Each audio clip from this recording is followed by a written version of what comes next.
The Creator is now in theaters, a new movie from director Gareth Edwards that looks at what could happen to the world if AI were to, I guess, take over.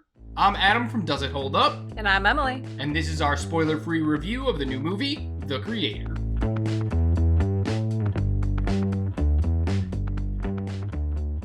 The Creator is a story all about a man named Joshua who is part robot, but not really. He's part of the US military who needs to find a secret weapon developed by artificial intelligence that could turn the tides of the war against humans and AI.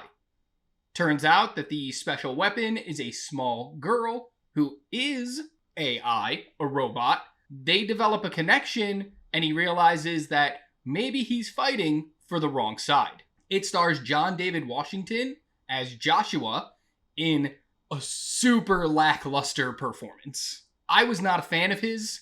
I don't think he was very good in this. He was very reserved. I've seen him better in so many other movies. I don't know what was going on with him in this one. For me, it felt like he was trying, but nothing he did came across. I got no emotion coming from him, even though he was crying in this movie. He would cry on screen and I'd be like, I don't get it. Why are you crying? This moment wasn't led up to very well. You didn't do a good job portraying what was coming. It didn't work for me. I'm not sure if he took a step back so that he could allow the child to shine, but I don't know. I just didn't like it. It also stars Gemma Chan as Maya, his wife, who he tries to track down throughout the entire movie. That's his singular purpose in this movie, is to track down his wife. She's okay. She just doesn't have a lot to do. Yeah, they kind of wasted her talent in this movie because she is such a non-factor for most of the movie.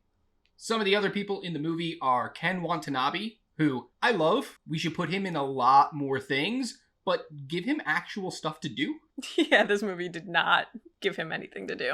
They were like, you have a very pretty face, and we're going to put it on an AI robot body, and then just do Ken Watanabe things. But only for 2 minutes, because we don't need more than that. Sorry. Yes, we do. Yeah. Yes, we do. Allison Janney is a corporal? General? Colonel? High up military. She's our bad guy. She's the antagonist of this entire movie. She's normally fantastic, but once again, what was this performance? It was so bland. There was, they tried to give her a backstory to give you, emotion of why she's doing what she's doing, and even that fell short. I can't explain why she was bad. She just was bad. Yep. AI bad. Yes. And last but not least is Madeleine Yuna Voyles, who plays Alfie, the secret weapon. What a performance. By far the standout in this movie. She carried this movie on her back. Normally we're not the biggest fan of child actors. They're not great. This one was. She killed it. And I felt more emotion from her than everyone else in the cast combined. Every time she was on screen, drawn to her, she was carrying, like you said, the movie on her shoulders, on her back. Everything she did felt human and robot, which is such a hard thing to do. We watch some other people really struggle with it. This actress absolutely nailed this role. If you see the movie, only see it for her, really. That's enough of a draw to get you in the theater to see this amazing performance by this child. Blew my mind how good she was. So good. All right. This movie was directed by Gareth Edwards, who also did Rogue One, a Star Wars story, and Godzilla from 2015. You can definitely tell he has the same visual style in this movie that he does in other ones, so it's beautiful. But there's just something missing. There's always just something missing. Always. I like him as a director. I think sometimes he gets a very inflated head while making movies, where it has to be the Gareth Edwards visuals. It has to be the Gareth Edwards style. And unfortunately, it just doesn't always work out. Mm-hmm. He puts the cart in front of the horse a lot of times, thinking that the visuals are going to overpower other aspects of the movie. and we will forgive the lackluster parts because the visuals are so good.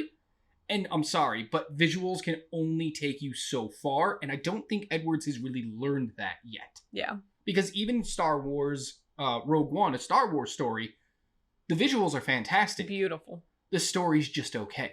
Yeah. Everybody loves that movie, but it's mostly because it's a really beautiful Star Wars movie. Godzilla, not a great story. Visuals, pretty good. Mm-hmm. He has this idea that the visuals should outpace the rest of the movie, the story, the characters, the arcs, the development. It just doesn't always work. And sadly, story really needs to come first. Story should always come first. Visuals should be second. I understand it's a visual medium, but if there's not a story for us to connect to, what is the point of watching it? Yeah. In that case, then just make me a documentary. Make me just a 3-minute short of look how pretty I can make things look. Speaking of shorts, this movie felt like a short to me. So this has a 2-hour runtime, just right around 2 hours. It felt like a short. It felt like 45 minutes of a really cool concept that they tried to stretch into 2 hours, and that's where a big problem this movie came for me. There's so much filler, and so many just scene to scene to scene, without allowing anything to really grab hold of you and connect you to the characters you're seeing because of how far they had to stretch it. And with all it being filler, it really didn't add anything to the story. It didn't give us insight into these characters. It didn't further their world. It was just there. And I was really upset because I wanted to know more about this world. It was a very interesting world that they set up, but they just didn't actually give us any of it. No, they didn't. The writer, Chris Weitz, who has written things like the absolutely atrocious Disney's live-action Pinocchio with Tom Hanks, who should have known going in that this might not be the best story. He also wrote Rogue One, a Star Wars story, what we just talked about, a story that didn't have a lot of substance to it. And The Mountain Between Us, which again was a very visually appealing movie, but the story just wasn't really there. Those are some of the things he's done recently. And that makes a lot of sense. Yeah. Because this movie had zero substance. You might be connected to the visuals of the movie, but Joshua is a nothingness of a character. His connection to Alfie, his connection to his wife Maya, his connection to everybody isn't there. It's completely non-existent. Therefore, our connection to him is non-existent. It really made me sad because they have so much that they could have done with this story. They had an interesting world. They had an interesting premise. You know, the concept of this movie is what drew me into really wanting to see this one. And they just fail it on every level with that story. Something that didn't work well in the story either is shock value. They did a lot of building up to something that they were trying to display as a surprise, trying to shock the audience, trying to get some kind of response from them. But this is stuff that I know you and I spoke about when just watching the trailer of, I bet you this is what the true story is. And it was. Every single thing. Like, they had about 3 things that were supposed to be big spoilers or big, like, shock factor things in the story. And we guessed every single one of them just watching the first trailer because it's, like, storytelling 101. Like, that is what is going to happen. These are not things that should have been surprising. They should have been brought in, like, partway through the movie and then explored rather than saved to the very end to try and shock your audience, because it wasn't shocking. So you failed on that aspect and you lost a lot of what could have been really cool. And I know you're a big sap for movies. You have no problem crying at movies when there's an emotional connection, when something really gets to you. This movie tried to manipulate us a lot emotionally with the connection between these people without ever actually delivering that connection. Did this movie get you? No, not at all. It literally has what's supposed to be a gut punch of an ending, and it didn't get me. Yeah, not at all.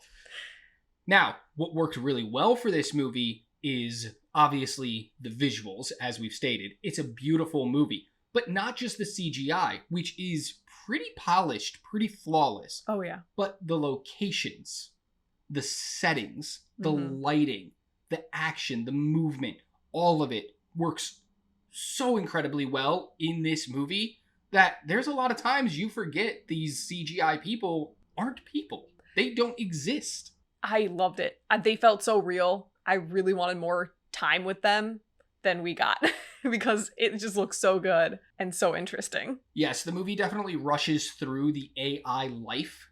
It's supposed to be a war of humans against AI because the humans are worried that the AI is going to take over, and the AI just wants to be left alone and be peaceful. We don't get enough of the AI to really ever establish that's what they want. Mm-hmm. I could have used a lot more. They're visually amazing. Their story is more compelling than the human story in this movie. Give me more of them. Just give me a whole lot more of them. Another thing that worked really well in this movie, the sound. Both the score and the sound design are incredible. They took so much time to look at the small details of a world like this. They realized in the moments that they don't have a lot of sound, they can give us more noises that these AI creatures would make, like little just gears moving and things shifting. And it was so amazing. It made you feel like you were actually in that world because of how well designed it was. And the score was absolutely beautiful. The music would come in. It was probably the most emotional thing in this entire movie was the music. But again, that's manipulative because what we're visually seeing doesn't connect to what we're feeling because the music is doing all of the heavy lifting in this movie. And that's not a good design. You can't have it. They should work together, not against each other. There were a lot of times where the music is swelling up with emotion and the visuals are turning you away. Yeah. So I'm not real sure which one I was supposed to be feeling in the moment. The movie had an identity crisis. So overall, The Creator, not a great movie, also not a terrible movie. It exists. We watched it. But let us know in the comments below what you thought about The Creator. We give it a B-. I liked a lot of it. The visuals were good. The music was better. Some of the performances stood out. But overall, disappointing. Yeah, very meh. So there you go. B- from us. Let us know in the comments if you've seen The Creator or if you're going to check out The Creator in theaters. If you want more from us, please subscribe to the channel, but also like this video and share it with friends. And click the video on the screen right now if you want to see more from us. Until next time, just remember to be good to yourself, be kind to others, and keep watching movies. Bye.